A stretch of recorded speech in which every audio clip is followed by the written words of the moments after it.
मैं आ अशोक गया जी, जी। ये सीधा सीधा आरोप लगा रहे हैं सारी साजिश आप समाजवादी पार्टी ने रची, उनके जी सांसद ने रची, और गिरफ्तार इसलिए नहीं कर रहे हैं क्योंकि लोकतंत्र में कहा जाएगा बोलने की आवाज नहीं दे रहे हैं। ऐसी बढ़िया जी जी सरकार और पक्ष मिलेगा नहीं। जी जी जी सर। देखिए सर, आप भी सारी चीज समझ रहे हैं, अच्छी बात कर रहे हैं, अच्छा डिबेट चल रहा है। मैं इतना कहना चाहूंगा, उत्तर प्रदेश की जनता को जितना मूर्ख समझते हैं भाजपा के लोग, उतनी मूर्ख शायद उत्तर प्रदेश की जनता नहीं है। यही कारण रहा कि 2024 के चुनाव में इस तरह अरे से फिर वो तो जनसमर्थन उत्तर गिनाएंगे प्रदेश ना, से गया है। 14, 17, जी 19, 22 हराते चले गए। चुनाव भी जी। मैं अगला संक्षेप में चुनाव भी मैं उसके बाद अपनी बात बहुत गया। बहुत कम शब्दों में रख रहा हूं। मैं कट कर रहा हूं, वो बात कट कर रहा हूं, सभी जानते हैं। मैंने ठीक इशारा कर दिया, लोग जान गए। मैंने ठीक। इशारा कर दिया, लोग जान गए। अब मैं मुद्दे पर आ रहा हूं। स्पष्ट रूप से कहना चाहता हूं, प्रशासन ने, पुलिस ने वही किया है जो एक राजा को खुश करने के लिए किया जाता है। एक जो है, जो चरण वंदना की जाती है राजा की, राजा को खुश करने के लिए, योगी आदित्यनाथ जी की सरकार को खुश करने के लिए उन्होंने वही किया है। पुलिस को बहुत ताकत होती है। पुलिस को पता होता है कि सवेरे क्या होने वाला है, सुबह जो कितने लोग जमा होने वाले हैं, ये सब पता होता है। लेकिन वो चाहते थे ऐसा हो, चाहते थे ऐसा तभी हो, बर्ग साहब इसीलिए जब, सुनिए, जब बर्ग जी साहब पिछले जुमे की नमाज को पढ़ने गए थे ना, तो कहा था कि यहाँ मस्जिद है, यहीं रहेगी, कहीं नहीं जाएगी। ये कहने क्या जरूरत थी? सांसद हैं आप। अब बिल्कुल आप बिल्कुल सत्ता पक्ष की भाषा में लाइन पे चले जाएंगे तो फिर नतीजे वही होंगे। और मुझे लगता है, बिल्कुल मैं जी शायद उन पहले 2-4 लोगों में होऊंगा जो कह रहा हूं कि अब बीजेपी और सपा में अच्छी ट्यूनिंग हो गई है। धार्मिक उन्माद आप भड़काए रहो, दोनों को फायदा है। आप सर जो चाहे कह सकते हैं, नहीं नहीं, आप हम जो अपनी चाहें दिमाग कि से आप कह रहे हैं। काउंटर कर दीजिए। जी जी शफीकुर जियाउर रहमान ने जी ये बात कही शुक्रवार को 2:30 पर जब निकले मस्जिद से नमाज अता करके कि मस्जिद थी, मस्जिद है, मस्जिद रहेगी। कौन मस्जिद लिए बिल्कुल। जा रहा था? ये कहने क्या हर जरूरत हर थी? देश के हर नागरिक को अपनी भावनाएं व्यक्त करने का मौलिक अधिकार है। उनको जो लगा कि मस्जिद है, मस्जिद रहेगी, उन्होंने अपनी भावनाएं व्यक्त की। इसमें किसी को कोई भी रोक नहीं सकता है, न ये कोई भड़काने वाला बयान है। ये साफ साफ कह रहे थे कि हमारी आस्था है, हमारा विश्वास है, ये मस्जिद ही निकलेगी।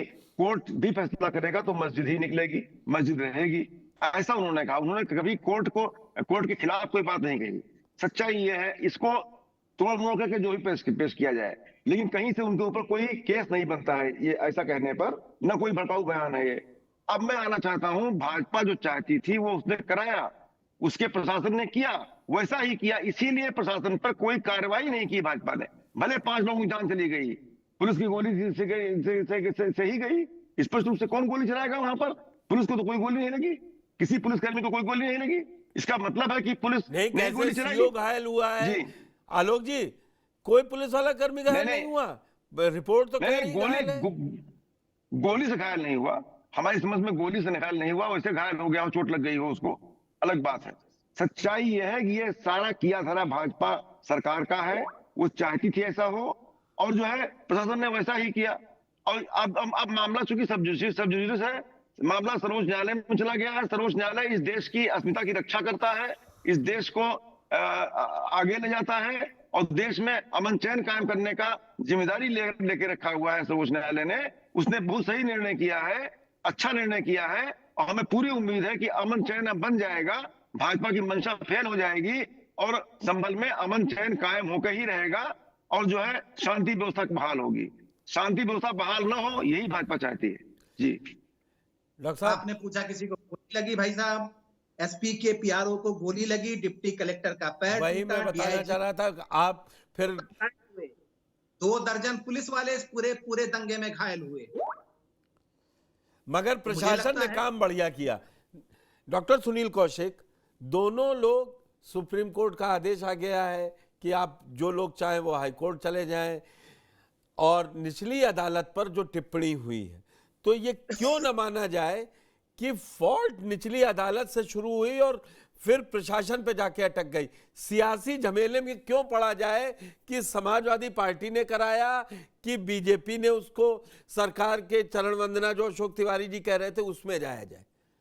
इसको इस तरीके से पहले क्यों ना जज किया जाए। सुप्रीम कोर्ट के ऊपर तो कोई आदेश नहीं आएगा। अब उसने तो कह दिया कि सीधी आपत्तियां हैं उस आदेश पे, नहीं होना चाहिए था। और चाहती सरकार तो उसको तुरंत ना भी तामील करवाती। पहले वहां प्रशासन कहती कि आप व्यवस्था कर लीजिए, माहौल वैसे ही चल रहा था। क्या शासन और प्रशासन को ये रिपोर्ट की जानकारी नहीं होती है? चौहान साहब, ऐसा आदेश जी देश के इतिहास में, प्रदेश के इतिहास में माननीय उच्चतम न्यायालय ने पहली बार नहीं दिया। एक दो नहीं, सैकड़ों की संख्या में ऐसे आदेश होंगे जो आज का आदेश माननीय उच्चतम न्यायालय का आया है। ठीक, तो उसमें बहुत ज्यादा बहस करने की आवश्यकता नहीं है। नहीं, हम निचली अदालत के फैसले की बात कर रहे हैं। उसने निचली ही अदालत- सारा डेढ़ आप निचली अदालत ने जो फैसला दिया, क्या प्रशासन उसको आदेश का पालन नहीं करेगा? क्या क्या नहीं करेगा कानून आदेश? व्यवस्था एसपी के हाथ में नहीं है? कानून व्यवस्था इसी के लिए है कि जिस वर्ग के लिए है कि यदि ऐसा कुछ सर्वे करना है तो फोर्स लगाना पड़ेगा, एलआई रिपोर्ट मांगनी पड़ेगी, व्यवस्था दुरुस्त करनी तो पड़ेगी। मालूम तो था नहीं। ये तो आप ऐसी बात कर रहे हैं जैसे हम और आप एक दूसरे वर्ल्ड में रहते हैं कि कहां ये होना था। ये ज्ञानवापी वाले प्रकरण में कितना फोर्स मंगाया गया, कितने फोर्स की व्यवस्था की गई? क्या उस समाज के नुमाइंदों की ये जिम्मेदारी नहीं बनती कि जो भी कोर्ट का फैसला आया है हम उसका स्वागत करते हैं? भाई साहब, 19 तारीख को जब पहला सर्वे हुआ उसमें कुछ नहीं हुआ, तो अगर कहा जाए तो दोनों तरफ की आग में वो घी पड़ ही नहीं पाया, वो न इस पक्ष में न उस पक्ष में। तब फिर शनिवार रात एकदम से फिर संज्ञान में आया कि एक बार फिर सुबह 6:30 बजे करना है। आप ये बताइए कि सर्वे की टीम जिसको रिपोर्ट देनी है, यदि वो उससे संतुष्ट नहीं है, क्या करेगी? दोबारा आदेश लेगी क्या? यदि उन्होंने फोटोग्राफ्स वीडियो जाके देखे होंगे, ये मालूम नहीं था, टीम गई थी, रात में अंधेरा नहीं होगा कि नहीं मालूम था 5:30 के बजे अंधेरा हो जाएगा? कैसी बात कर रहे हैं? 5:30 बजे प्रशासन के लिए अंधेरा था और 5:30 बजे हजारों लोगों की संख्या में लोग इकट्ठे हो गए, उनके लिए अंधेरा नहीं था। तो वही तो मैं प्रशासन पे सवाल उठा रहा हूं। मैं प्रशासन पे सवाल उठा रहा हूं। मैं न समाजवादी पार्टी की बात कर रहा हूं ना बीजेपी की।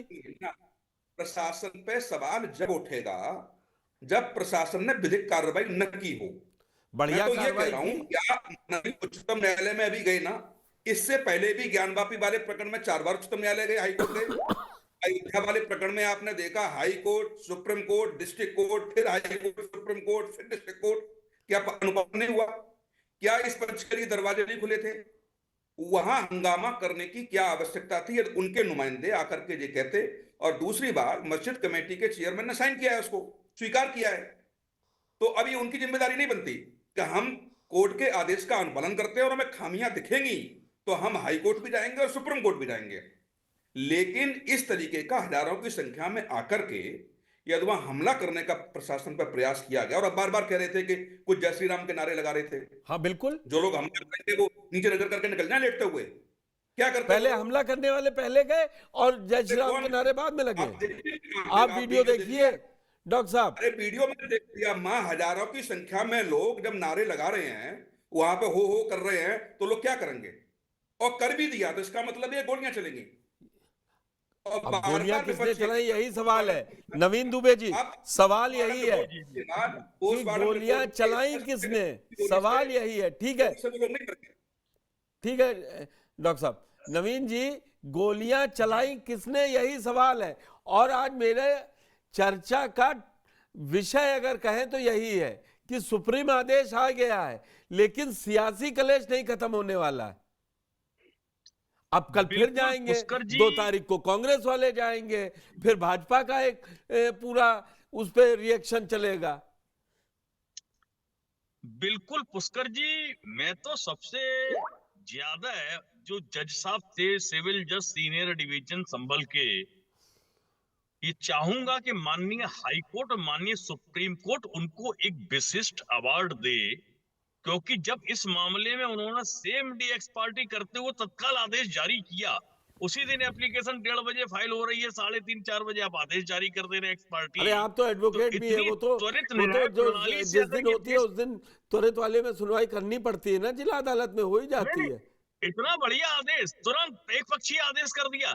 क्या उन्होंने बाकी मामलों में, जिन मामलों में खासकर आम जनमानस पीड़ित है, पीढ़ी दर पीढ़ी सिविल न्यायालयों के चक्कर लगा रहा है, उनमें भी ऐसे आदेश जारी किए हैं? ये एक बड़ा सवाल है भारत की न्याय प्रणाली पर, क्योंकि जज साहब ने अगर वास्तव में न्याय की उस देवी को, अब जिसके नेत्र खोल दिए गए हैं, अनुसरण किया होता तो मैं समझता हूं ये जल्दबाजी नहीं होती। दूसरी चीज, 20 तारीख को उत्तर प्रदेश में उपचुनाव की वोटिंग होनी थी, 19 तारीख को आनंद फानन एप्लीकेशन फाइल होती है, उसके बाद जो याचिका करता है, प्रार्थी है विष्णु शंकर जैन, एक जगह किसी चैनल पे बोल रहे हैं कि साहब मुझे रात में सपना आया कि भगवान का यहाँ पर हरिहर मंदिर था और यहाँ कल की अवतार होने वाला है, हमने लिहाजा एप्लीकेशन ले जाके लगा दी। क्या मजाक चल रहा है भाई साहब इस देश के अंदर? पहली चीज।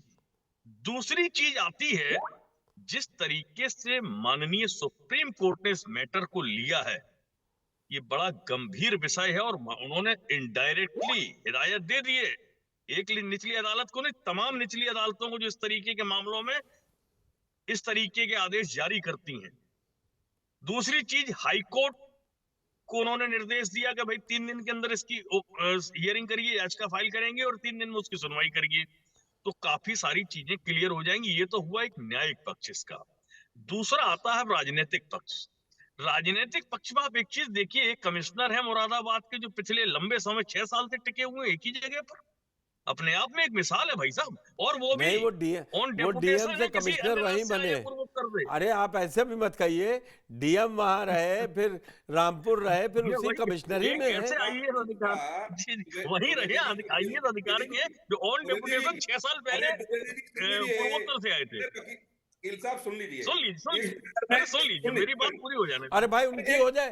सुनील जी मैं आपको मौका दूंगा, ये बात गलत है, ये पहले नवीन जी की बात, पहले नवीन जी की बात। उसका जवाब देते जा रहे हैं वो। नहीं जाएंगे, हम रोक लेंगे, वो गाड़ी में वो यही है, नहीं जाएंगे गाड़ी में। मेरी बात हो गई उनसे, मैं आपकी बात पूरी सुनूंगा, उसके बाद ही जाऊंगा। दूसरी चीज मैं ये कह रहा था, प्रशासनिक अधिकारियों की जिम्मेदारी क्या होती है? न्यायालय के आदेश का अनुपालन सुनिश्चित करना, कानून व्यवस्था चाक चौबंद बनाए रखना और लॉ एंड ऑर्डर की सिचुएशन किसी स्थिति में खराब ना हो। क्या वो व्यवस्था वहां की गई थी? और आप जब शाम को सर्वे करने गए, आपको उस समय नहीं पता था कि अंधेरा हो जाएगा? क्यों गए भाई ऐसी हड़बड़ी में? 20 को चुनाव तो आप 21 में चले जाते, उसमें तो कोई समय सीमा थी नहीं। 29 तारीख की डेट दी थी रिपोर्ट देने के लिए, बहुत प्लेंटी ऑफ टाइम था आपके पास, 10 दिन का। क्या जल्दबाजी थी भाई? उसके बाद आपने कराया अपना, किसी ने वहां आपत्ति नहीं करी, एक लफ्ज किसी आदमी ने वहां नहीं बोला। आप उसके बाद सडनली जागे और 24 तारीख को आप फिर पहुंच गए।